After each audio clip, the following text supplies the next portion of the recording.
কালের বিবর্তনে বাংলার মসলিন শিল্প হারিয়ে গেলেও সগর্বে টিকে আছে রংপুরের শতরঞ্জি শিল্প। 2021 সালে শতরঞ্জি বিশ্ব বাণিজ্য সংস্থার কাছ থেকে পেয়েছে জিআই পণ্য হিসেবে স্বীকৃতি। বর্তমানে রংপুরের প্রায় 20,000 নারী এই বুনন শিল্পে হয়েছে স্বনির্ভর। অভ্যন্তরীণ বাজার ছাড়াও রপ্তানি হচ্ছে এশিয়া, ইউরোপ, আমেরিকা সহ বিশ্বের 36টিরও বেশি দেশে। আর এই হস্তজাত শিল্প থেকে বছরে বৈদেশিক মুদ্রা আয় হচ্ছে প্রায় 40 লাখ মার্কিন ডলার। রংপুর নগরীর পশ্চিমে ঘাঘট নদীর তীর ঘেঁষা নিশবেদগঞ্জ গ্রামটি এই শিল্পের উর্বর ভূমি হিসেবে পরিচিত।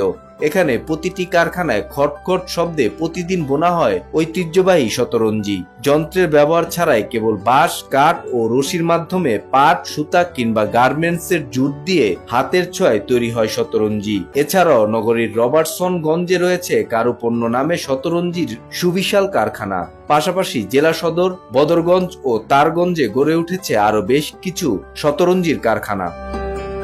আধুনিক সভ্যতায় কারুশিল্পের প্রতি মানুষের আকর্ষণ বৃদ্ধি পাচ্ছে, যা শতরঞ্জি তৈরির কারিগরদের জন্য আশীর্বাদ। রংপুরের শতরঞ্জি ইউরোপ, উত্তর আমেরিকা ও এশিয়ার প্রায় 36টি দেশে রপ্তানি হচ্ছে।